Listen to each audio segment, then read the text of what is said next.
নমস্কার বন্ধুরা, সবিতাস cooking and blog চ্যানেলে তোমাদের সকলকে স্বাগত জানাই। আজকে আরেকটি ভিডিও নিয়ে চলে এসেছি। আজকে আমি তোমাদেরকে পাটিসাপটা করে দেখাবো, কিন্তু এই পাটিসাপটাটা অন্যরকম। আমি এই পাটিসাপটাটা তৈরি করেছি আম দিয়ে।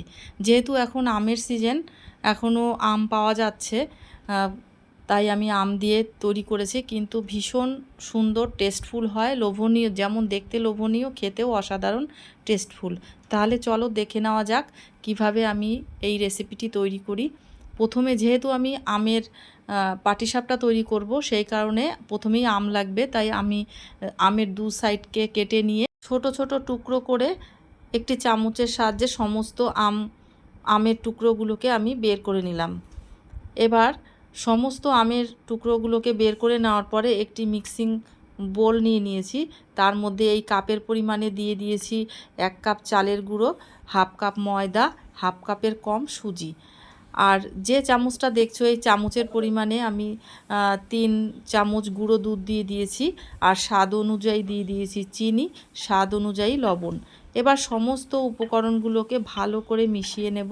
মিশিয়ে নেওয়ার পরে যে কাপের পরিমাণে আমি সমস্ত উপকরণ নিয়েছি, সেই কাপের পরিমাণে আমি 1 কাপ দুধ নিয়েছি। দুধ নেওয়ার পরে সমস্ত দুধটা আমি ঢেলে দিয়েছি। ঢেলে দেওয়ার পরে এবার ভালো করে মিশিয়ে নেব। নেওয়ার পরেও দেখছি আরও একটু দুধ লাগবে, সেই কারণে আর 1 কাপ নিয়ে নিয়েছি দুধ। নেওয়ার পরে অল্প অল্প করে দুধ নিচ্ছি আর ভালো করে উপকরণগুলো মাখিয়ে নিচ্ছি। একসঙ্গে বেশি দেওয়া যাবে না, তাহলে পাতলা হয়ে যেতে পারে। সেই কারণে অল্প অল্প দুধ দিয়েছি আর মিশিয়ে নিয়েছি। এবারে আমার 2 কাপ দুধ আমার সম্পূর্ণ লাগেনি। এবার সমস্ত উপকরণগুলোকে মাখিয়ে নিয়ে একটা ঢাকনা দিয়ে আমি 15 মিনিটের জন্য রেস্টে রেখে দিয়েছি। এবারে 15 মিনিট পরে একটা মিক্সারের জারের মধ্যে এই সমস্ত ব্যাটারকে ঢেলে নিয়েছি। সমস্ত ব্যাটার ঢেলে নেওয়ার পরে যে আমগুলো টুকরো করে রেখেছিলাম, সেই আমের টুকরোগুলো এই ব্যাটারের মধ্যে দিয়ে দেব। দিয়ে দেওয়ার পরে একটু ঘুরিয়ে নেব। ঘুরিয়ে নেওয়ার পরে দেখো এরকম পর্যায়ে এসছে, আর কালারটাও চেঞ্জ হয়ে গেছে, হলুদ হলুদ কালার চলে এসছে। মিক্সারের জারের মধ্যে সামান্য একটু জল দিয়ে যে ব্যাটারটা ছিল সেইটা ধুয়ে আমি এই ব্যাটারের মধ্যে দিয়ে দিলাম। দিয়ে দেওয়ার পরে দেখো ঘনত্বটা কীরকম পর্যায়ে এসছে, তোমরা দেখলেই বুঝতে পারছো।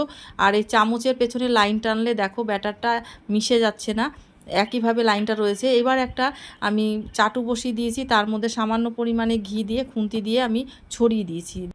এবারে এই চামচের পরিমাণে 1 চামচ ব্যাটার নিয়ে আমি ব্যাটারকে এই চামচের সাহায্যে একটা গোল শেপ করে দিয়ে দিলাম।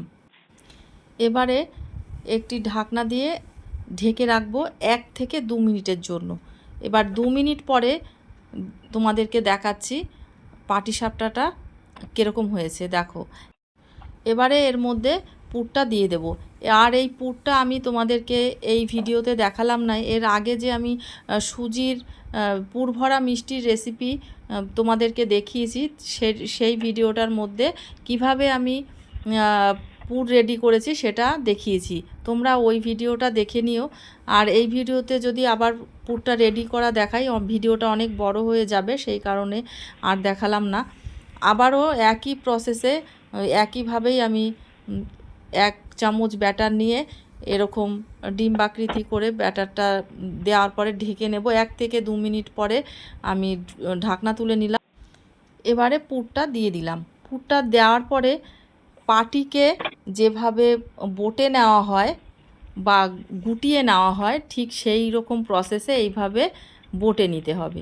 এরকম অবস্থাতে, হয়তো এই কারণেই এর নাম পাটিসাপটা।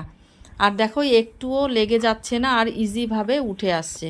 তোমরা মাঝে মাঝেই যখন দেখবে যে ভালো করে উঠছে না, তখনই একটু ঘি ব্রাশ করে নেবে বা খুন্তি দিয়ে ছড়িয়ে দেবে।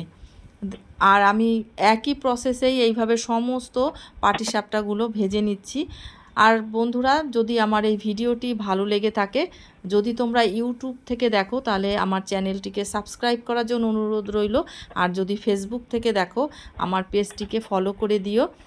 আর তোমরা আমার এই ভিডিওটি বন্ধুবান্ধবের কাছে শেয়ার করো, যাতে তারাও উপকৃত হয়, বাড়িতে এইভাবে তৈরি করতে পারে। আর একটা লাইক কমেন্ট করতে ভুলো না। বাড়িতে অবশ্যই রেডি করো আর আমাকে কমেন্ট করে জানিও কেমন হয়েছে, আর আমার ভিডিও কেমন লাগছে সেটাও জানিও। আর এইভাবেই আমি সমস্ত পাটিসাপটাগুলো রেডি করব। আর পাটিসাপটাগুলো খেতে অসাধারণ টেস্টফুল, যেমন দেখতে সুন্দর, খেতেও অসাধারণ। তোমরা আমার কথায় নয়, তোমরা বাড়িতে রেডি করে নিজেরাই খেয়ে আমাকে জানিও।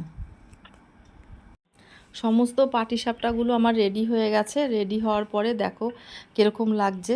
দেখতে তো অসাধারণ লোভনীয়, খেতেও অসাধারণ টেস্টফুল, মজাদার।